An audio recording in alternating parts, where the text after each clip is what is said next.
Agamemnon, le roi des rois, a convaincu les principaux chefs grecs de le suivre vers Troie. Tous sont de grands rois. Ménélas, son frère, règne sur Sparte. Le vieux Nestor gouverne Pylos. Ajax le Grand est roi de Salamine. Idoménée, roi de Crète. Le jeune Diomède, roi d'Argos. Ulysse, roi d'Ithaque. Et Achille, roi de Phtie.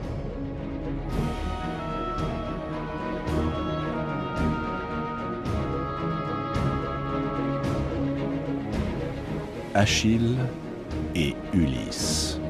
À eux deux, ils vont devenir le fléau des Troyens. Et pourtant, de tous les rois de Grèce convoqués par Agamemnon, ce sont eux qui désirent le moins faire cette guerre. Ulysse n'a aucune envie de quitter son royaume, Ithaque. Et encore moins sa femme, Pénélope, et son fils, Télémaque, pour aller livrer une guerre au bout du monde. Mais il y a autre chose qui le retient. Une chose qui l'obsède comme un cauchemar.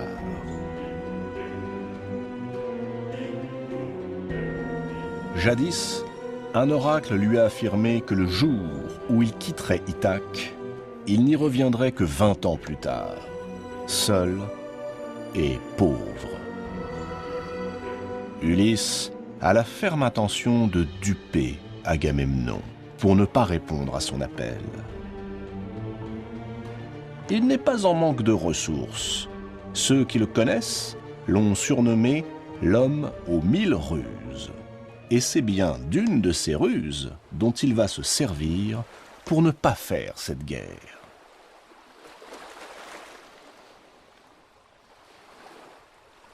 Ulysse se coiffe d'un bonnet de paysan et se rend sur une plage d'Ithaque. À une charrue, il attelle un âne et un bœuf. Puis, devant son entourage sidéré, il sème du sel à la place du blé et commence à labourer la plage. Pénélope, éplorée, présente Ulysse aux émissaires envoyés par Agamemnon pour l'escorter à la guerre. Regardez-le. Regardez ce qu'est devenu le fier Ulysse. Un fou. Un pauvre fou.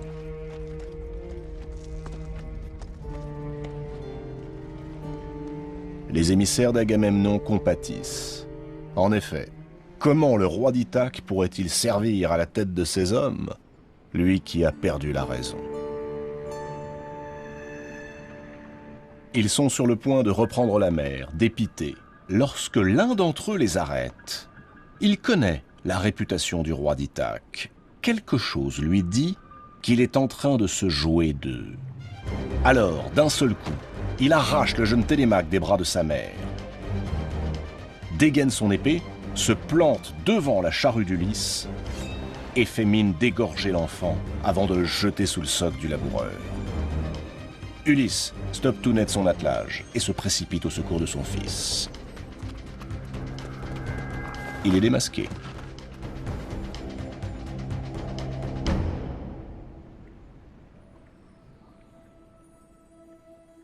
Sa ruse éventée, Ulysse n'a d'autre choix que de rallier l'armée d'Agamemnon.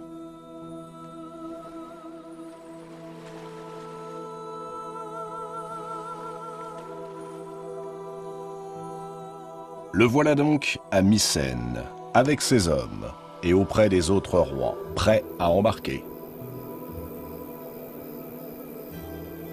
Mais il manque encore un combattant, Achille.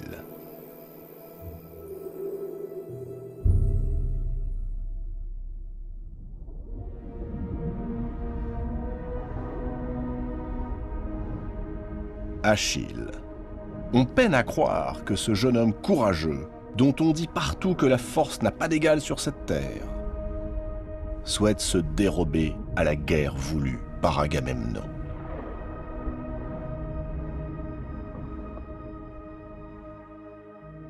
Quand on annonce à Agamemnon qu'Achille ne se joindra pas aux Grecs, le roi des rois hausse les épaules.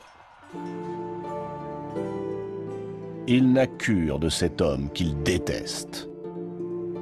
C'est un guerrier indiscipliné qui méprise depuis toujours son autorité, ne manque jamais une occasion de lui rappeler publiquement sa cupidité et sa passion du pouvoir. De tous les rois de Grèce, Achille est celui qu'Agamemnon est le plus. Mais il le faut aux côtés des Grecs, proteste le vieux Nestor. Achille est béni des dieux. Il est le plus grand de tous les guerriers. Sans lui, la victoire est impossible. À contre-cœur, Agamemnon envoie Ulysse à Phthie chercher Achille et son armée, les redoutables Myrmidons.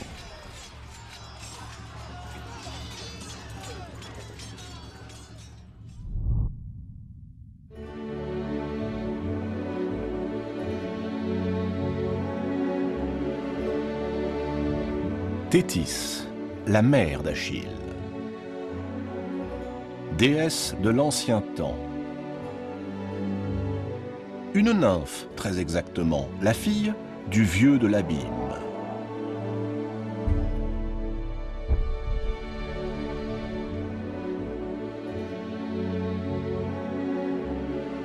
Aimée par Zeus, jadis, qui lui conserve toute sa tendresse. Et mariée, à la demande des dieux, à Pélée, le roi de Phthie, un mortel réputé pour sa sagesse et sa piété, qui fut autrefois l'un des marins partis à la conquête de la mythique Toison d'Or. Thétis accueille Ulysse avec inquiétude, car elle aussi connaît les ruses du roi d'Ithaque. Et surtout, elle a en mémoire cette terrible prédiction qu'elle n'a jamais révélée à personne, pas même à son fils. Si Achille part pour Troie, il connaîtra la gloire. Son nom sera célébré jusqu'à la fin des temps. Mais la mort le fauchera dans l'éclat de sa jeunesse.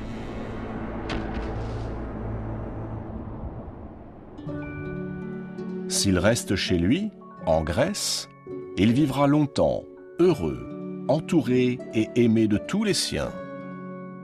Mais lorsque les enfants de ses enfants auront disparu, tout le monde aura oublié son nom.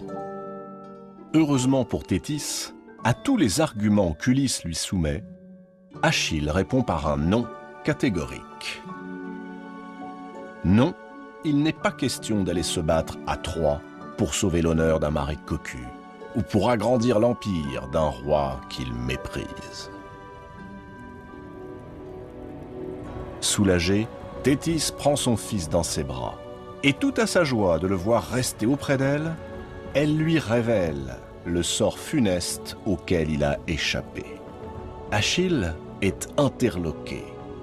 Ainsi, il a donc le choix: mourir jeune, mais en héros, ou bien vieillir dans le confort et le bonheur, mais s'éteindre et rester anonyme parmi les anonymes, promis à l'oubli.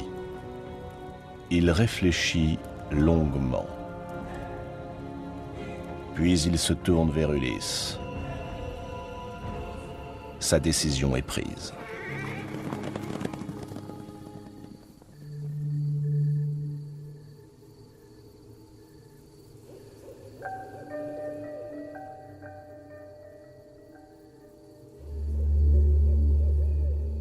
Troie, la cité du roi Priam.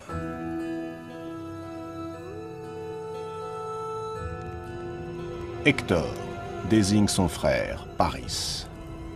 Tout ce qui arrive à Troie est de sa faute, clame-t-il. Ces noces odieuses sont cause du grand malheur qui guette la cité. Hector vient de l'apprendre. Les Grecs ont mis sur pied la plus vaste armée que le monde ait connue. Ils sont en route. Ils s'apprêtent à débarquer sur les rivages de Troie.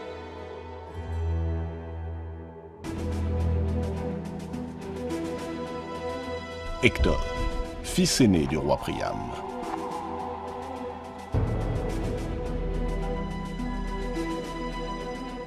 le rempart de Troie, le bouclier de la cité.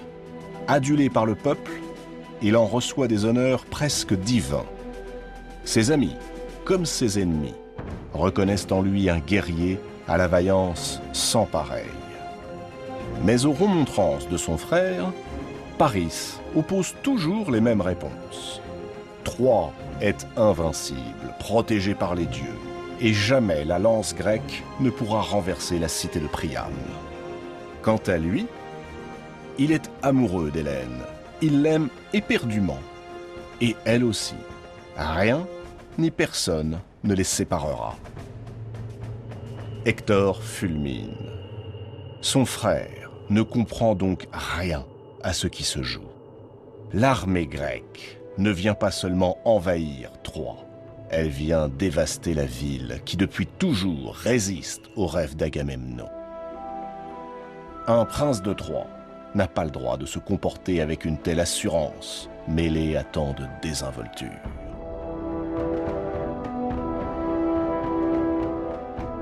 Lui-même est éperdument amoureux de son épouse, Andromaque. Mais il a toujours placé le salut de sa cité au-dessus de son bonheur personnel.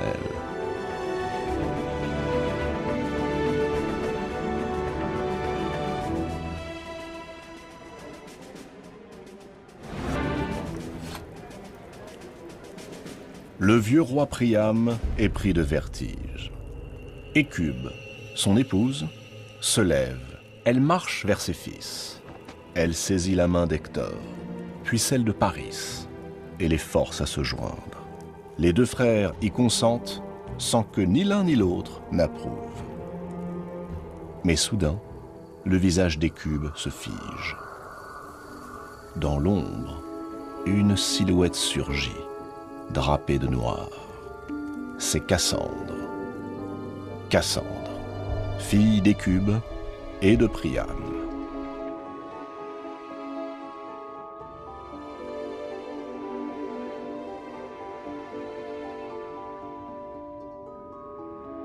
À peine Cassandre s'est-elle avancée que sa mère lui fait signe de se taire.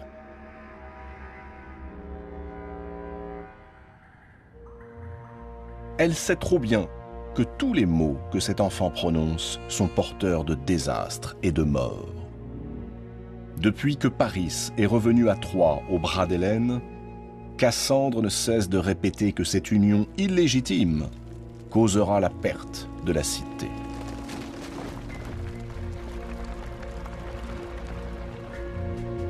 Cassandre possède, dit-elle, l'art de prédire l'avenir.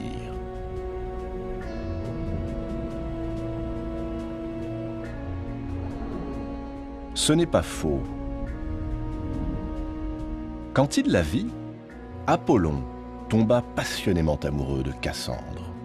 Il lui promit, si elle consentait à s'offrir à lui, de lui enseigner tous les dons secrets que seules les grandes prêtresses et les Pythies, qui savent deviner les volontés des dieux, sont autorisés à connaître. Cassandre accepta, et Apollon fit d'elle la plus experte dans l'art de prédire l'avenir.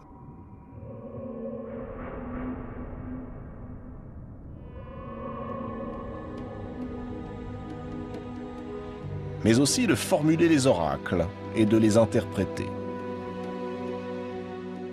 Mais une fois qu'elle fut instruite dans cet art, Cassandre n'accorda rien d'autre aux dieux qu'un simple baiser, du bout des lèvres. Puis elle se moqua de sa naïveté et lui révéla qu'elle avait fait vœu de toujours demeurer vierge et vénérait depuis sa tendre enfance Hécate, la déesse de la virginité. Apollon connut à la fois le désespoir et la douleur. Pour se venger de la trahison de la belle Cassandre, il lui cracha dans la bouche.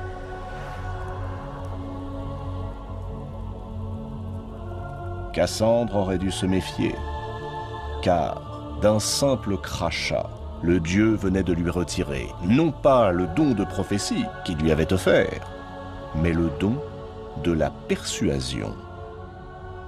Ainsi Cassandre était-elle désormais condamnée à prédire l'avenir, mais à n'être jamais crue par personne.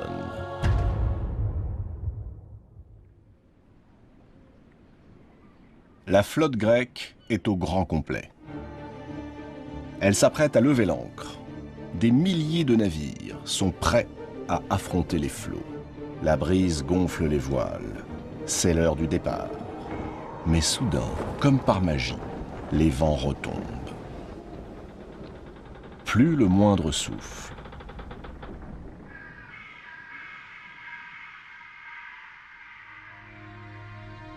Agamemnon redoute le pire. Ce calme n'a rien de naturel.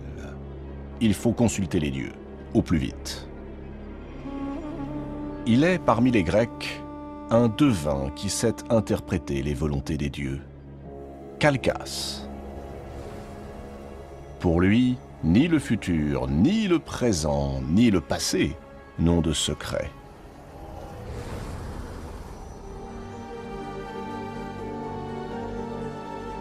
Calchas observe longuement le vol des oiseaux. Et ce qu'il annonce fait trembler tous les rois grecs. Une déesse s'oppose à leur départ.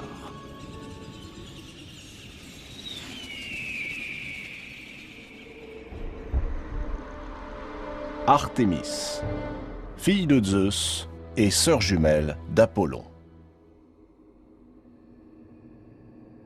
Agamemnon s'emporte. Qui a osé offenser Artémis, la déesse de la chasse? C'est toi, répond Calchas. Et le devin rappelle à Agamemnon ce jour où, parti chasser, il avait croisé une biche magnifique. Longtemps, il l'avait pistée avant de lui décocher une flèche mortelle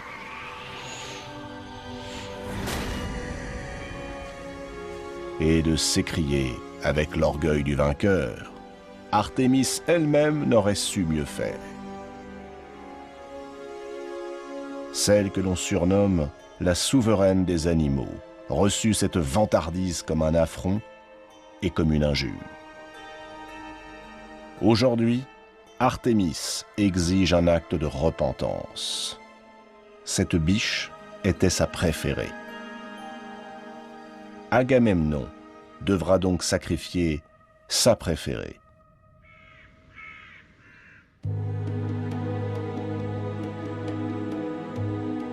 Sa fille, Iphigénie. Le roi des rois est effondré. Jamais il n'y consentira.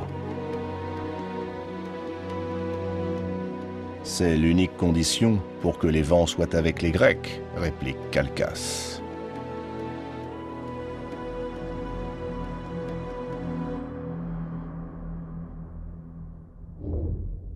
Agamemnon est dévasté.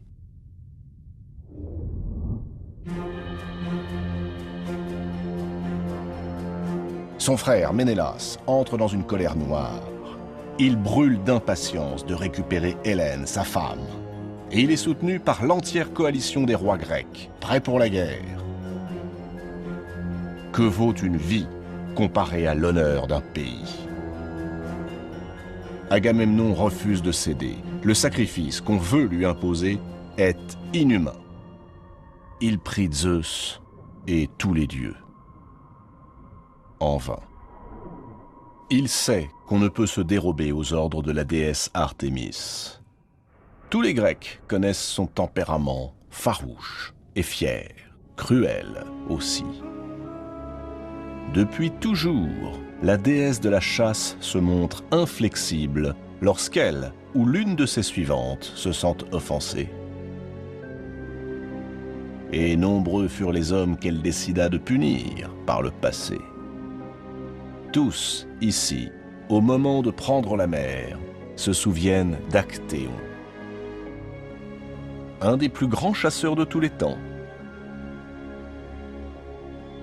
Mais le jour où Actéon surprit la déesse alors qu'elle se baignait nue dans un torrent, cette dernière se vengea de la plus effroyable manière. Elle transforma le malheureux Actéon en cerf. Les chiens du chasseur ne reconnurent pas leur maître et le dévorèrent vivant. Artémis assista à la scène sans intervenir.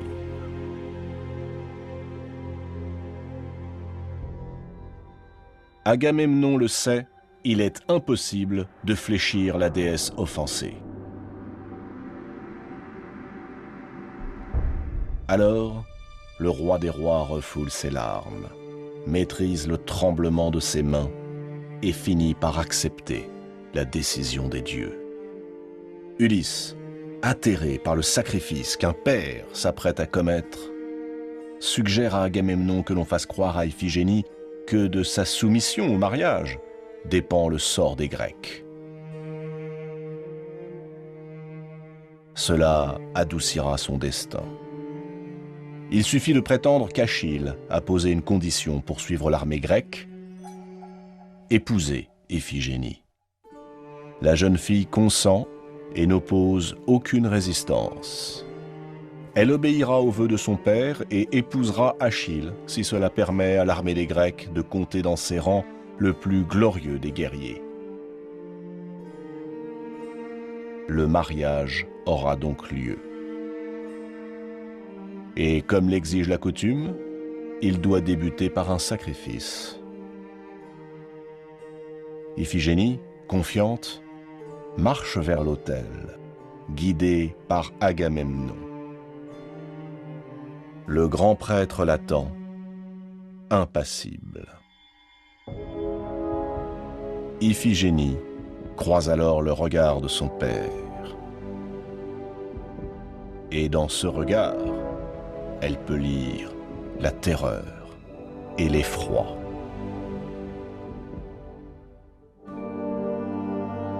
Le grand prêtre se penche sur la jeune fille, le poignard s'abat.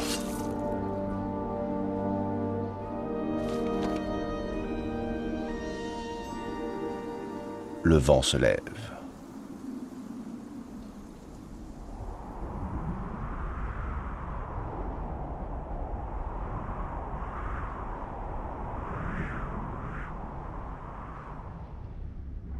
Là-haut, sur l'Olympe, les dieux ont tout vu. Désormais, la guerre est inévitable. Et chacun a choisi son camp. Apollon a fondé Troie. Il en est le protecteur. Il saisit son arc et son carquois, et il cingle vers la cité de Priam. Artémis a tenu son serment et libéré les vents qui portent l'armée grecque, mais en toute chose, elle soutient son frère. Elle prend le parti d'Apollon et des Troyens. Aphrodite lui emboîte le pas. Elle entend protéger l'idylle entre Hélène et Paris, dont elle a assuré le succès.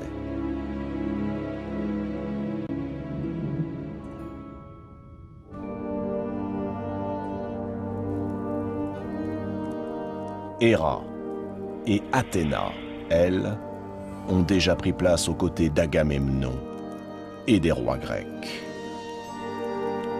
Poséidon et Arès hésitent encore. Sans doute, à leur habitude, ils oscilleront d'un camp à l'autre.